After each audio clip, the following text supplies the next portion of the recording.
Church can be a really awkward place. Welcome to the back row.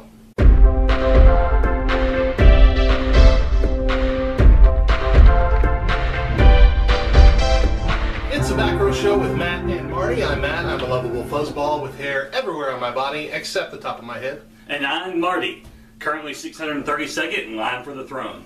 So today we're talking about awkward church stories, situations that just make us cringe inside the holy walls. And there are quite a lot of things, and they usually start out right when we're young. Like one of the very first things that I remember was reading out of the KJV Bible as a kid. And, the KJV Bible has a lot of things that are considered swear words in it.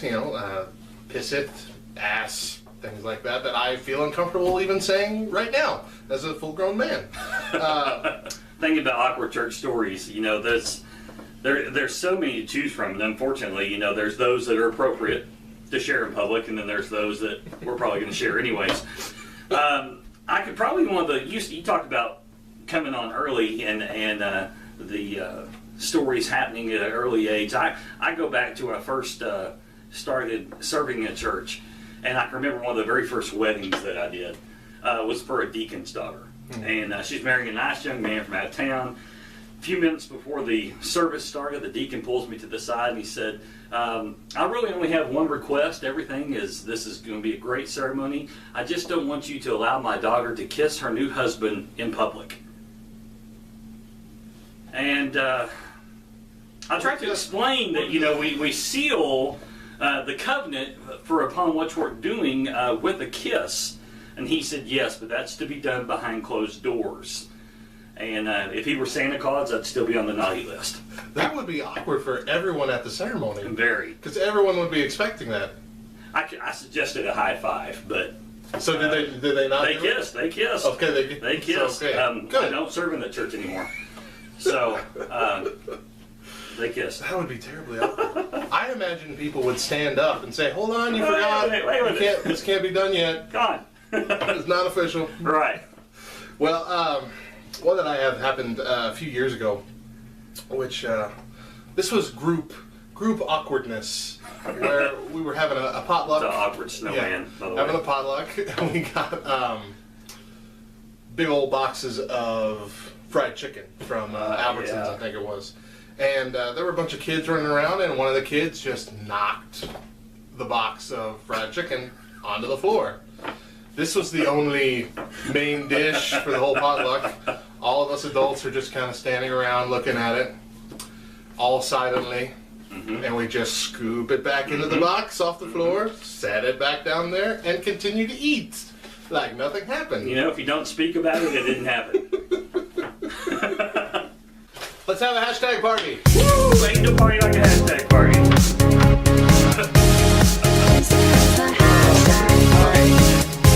All right, this next segment is called Hashtag Party, and a while back, and you'll see this ongoing, but a while back we asked some of our followers on Twitter to join the hashtag party with awkward church stories. See what we got here.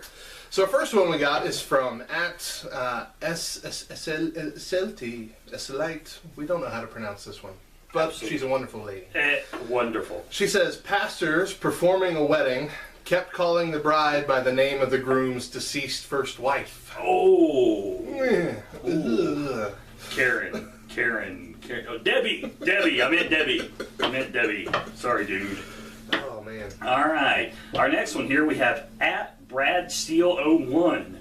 Says soloist goes for a high note at the end of a song, completely misses it, yet you still have to applaud. That happens a lot. This is over. Fair I See Baptist said, I knew an old preacher that used to say, water your gizzard after Sunday school, and he got tongue-tied and said, drain your lizard. Oh, that's awesome. Awesome. Our next one is @former Williams' wife. It says the older lady who wants to chat in the bathroom with poop grunt interruptions. Hers, not mine. Hey, how you doing? It's good today. The Lazy Bookworm says, getting called out by the preacher during preaching for talking as an adult and not hearing him call you out because you're talking. Our next one is at Colby Wallace. It says, when that one person claps during a song and nobody else claps along, and they just keep clapping alone. Oh gosh, someone's so determined. So, hey, the song has claps in it. Let's bring it. Bring it, yes. And what's even worse, I have a friend who is just, timing is not their forte whatsoever, but they love to clap, and Absolutely. they love to start the clap. And so it's always, and then he wonders why no one's jumping in at the same time. Well, know when you're going to hit your hands next. Last one I got here is at Donna G. And she says, the screen with the words to the song goes blank, and everyone just stands there and looks at each other. Yeah, that's happened to us too. It gets quite embarrassing. We sing these, maybe 30 different songs, right, rotating throughout the entire year, and yet we can't remember a verse when the screen goes blank. But that's okay, because you always have someone to blame, and exactly. That's the sound booth worker, yeah, who is scum. Yes, He's scum who deserves no pity or love. Hell. If he makes a mistake, he deserves to be. In fact, drawn and quartered. You should scoff. Don't smile. Don't shake his hand during greeting time. Also, feel free to tell him to raise the volume or lower the volume at your convenience. So, it helps. It does. Yeah. Finally, last one I have here is at Ginger for Jesus. Now, I like that name. That's just cool. At Ginger for Jesus. We would be at Bald for Jesus. Mm-hmm. When your pastor's explaining how we're all tools in God's toolbox, and he says, hammer in hand, you guys are all tools. Thank you, everyone who joined into our hashtag party this time. Now keep your eyes peeled for upcoming future events, upcoming hashtag parties, and make sure that you follow us on Twitter so that you can catch them when they happen. Now is the time where we like to play a challenge and see who's the better Christian. Currently, there is no reigning champion for the back row fee. Yet. The back row fee. Chilling in the back row. I like it. Up there. I like it. That's beautiful. That's mantle worthy. So this is our coveted back row fee, and we're going to have a reigning champion starting today. And what are we going to start with, Marty? Today we're going to start with a game that we like to call Joel Osteen or Fortune Cookie. All right, the rules of Joel Osteen or Fortune Cookie are very simple. We have each compiled our own lists of both real fortune cookie sayings and tweets from Joel Osteen. Absolutely. And the first person to correctly identify 3 fortune cookies or Joel Osteen tweets wins the coveted back row fee and becomes the first reigning champion of the back row. Awesome. Easy enough? And since Marty's a newbie to this game, he's going to guess first. Okay, so let's see. Here's my first one. Joel Osteen or Fortune Cookie. Okay. Accept your past without regrets. Handle your present with confidence. Face your future without fear. Joel Osteen. Nope. No! Fortune Cookie. Joel Osteen or Fortune Cookie. When all else seems to fail, smile for today and just love someone. That's a fortune cookie. That is incorrect, sir. Oh, That is Joel Osteen. that did not sound like Joel Osteen. I know. I could have I know. sworn. All right. Joel Osteen or fortune cookie. Okay. No obstacle is too big for you. No dream too great. You have the greatest force in the universe on the inside. Oh, that's Joel Osteen. It is. Oh, all right. All right. I picked that one specifically because it sounded like a fortune It cookie. does sound exactly like a fortune cookie. It actually sounded more like a fortune cookie. That's why I was able to guess correctly. Joel Osteen or fortune cookie? Never give up. You're not a failure if you don't give up. Joel Osteen.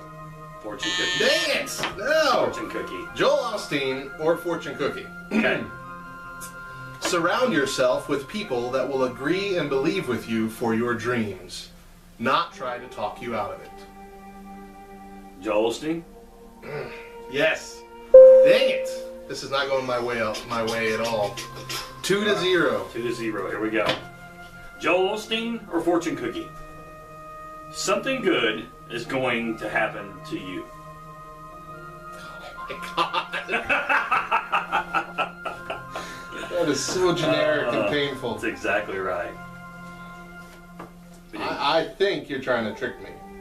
So I'm going to say Joel Osteen. You are correct. Thank you. You are correct. All right. That's on the board. That was a good one. Joel Osteen or fortune cookie. Okay. Just as you spend money, you are spending your life. You're either investing it or you're wasting it. Spend it wisely.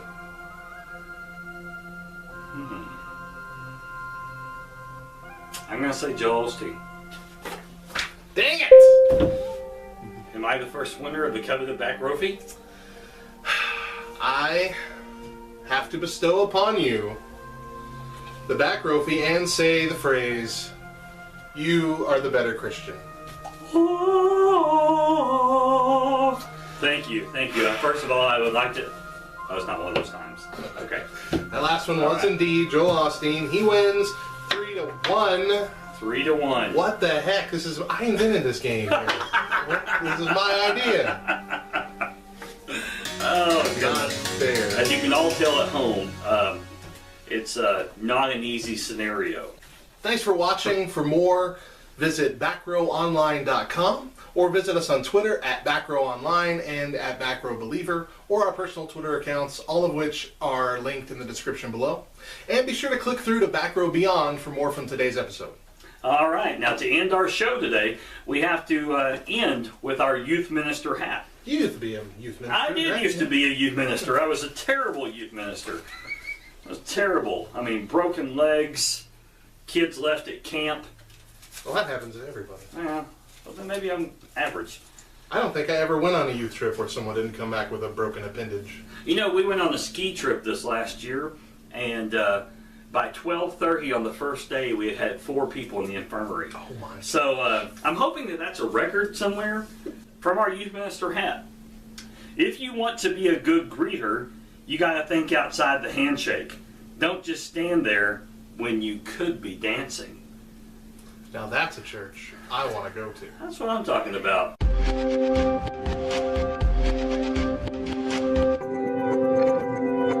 I've heard people saving the first kiss for the wedding. Right. But right. The wedding is when it happens. Yeah, come on. I mean, that's how that's a visual seal of a commitment. We join together. Yeah, I can understand, he doesn't want them tonguing each other or anything in front of everybody, but a simple wedding kiss, for goodness sakes.